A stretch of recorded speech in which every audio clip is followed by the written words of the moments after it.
first of a line, first of a family of rockets which will open deep space to science and carry humans to other planets. Space is open to us now. This, the second half of the 20th century, a moment in time when our maturing space technology can begin to support the imagination of the past. Yet what is past before Saturn is important. It is easy to say, looking at the Saturn vehicle, this is a product of our space age. These are the people of our space age. These same men know full well that the journey to space began not a few years back, but a long, long time ago. How long? How far back?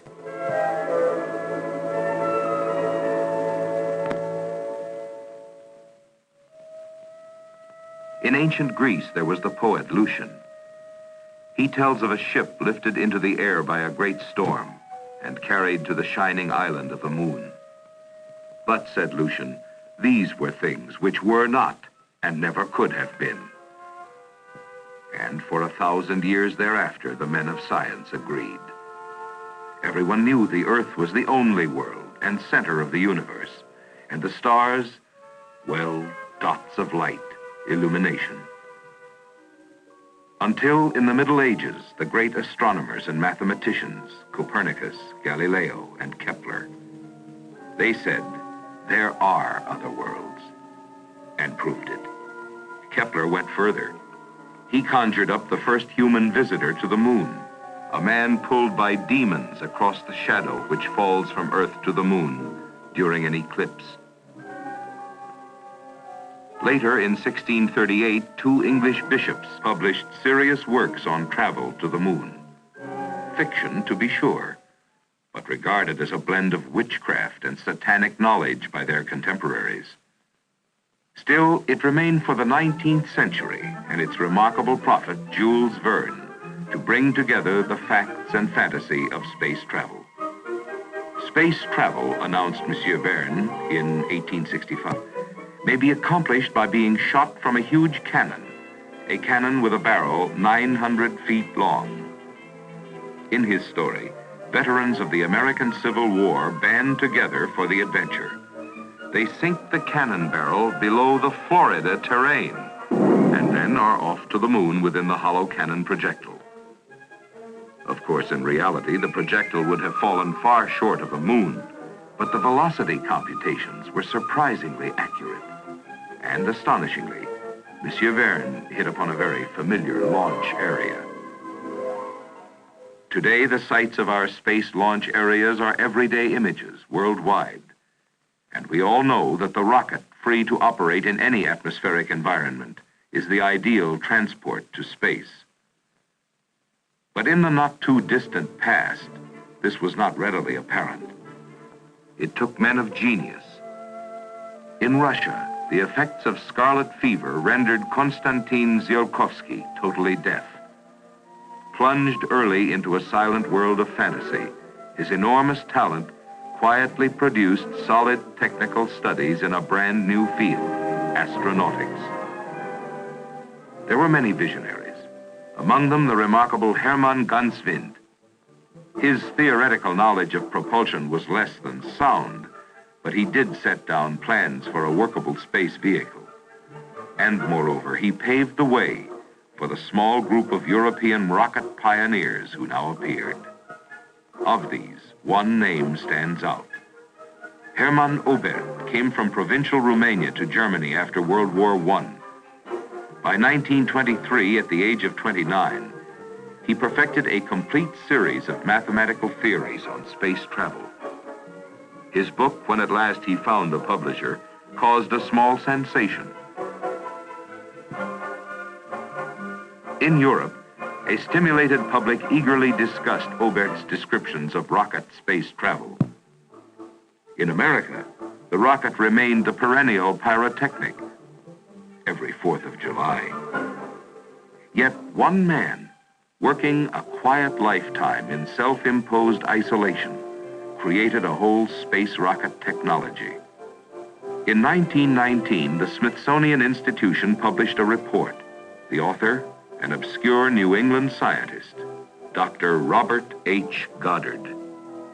Today, the Smithsonian houses many of the rocket artifacts of Dr. Goddard's career. They present a vivid profile of a step-by-step mastery of the theory of rocket propulsion and its practical application. The first liquid propelled rocket flown successfully by Goddard. The first development of liquid cooling for a rocket nozzle. The development of fuel pumps. The use of vanes in the jet stream, coupled with gyroscopes for direction control.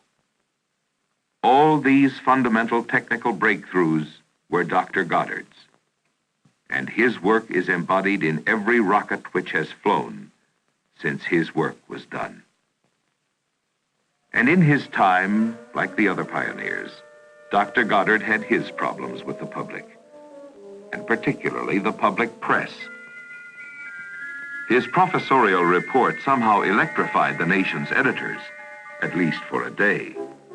But within 24 hours, common sense prevailed, and Dr. Goddard received the editorial reprimand reserved for crackpots.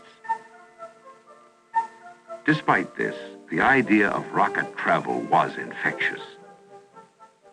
The widespread symptoms of the era became apparent even to the editor of the Times. People everywhere had rocket fever. And out came the fringe area rocket specialists to join the game. Any number could play. In Central Park, Prince Mikalikais demonstrates his invention. And there were rockets for boat propulsion. And in Europe, rocket race cars, rocket rail cars, rockets for ice boats, rockets for gliders.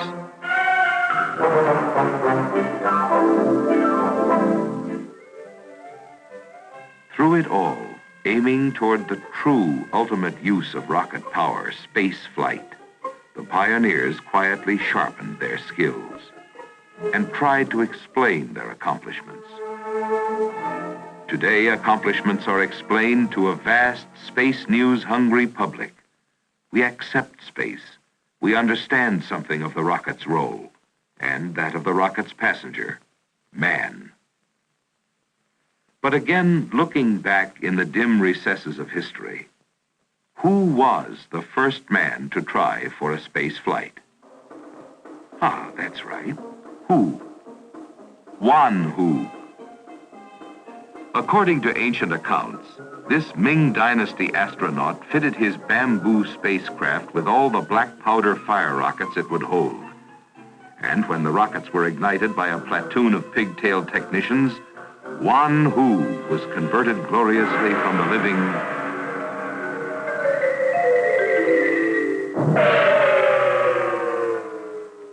to legend. In the 1920s, one man might have eventually created a real moon vehicle.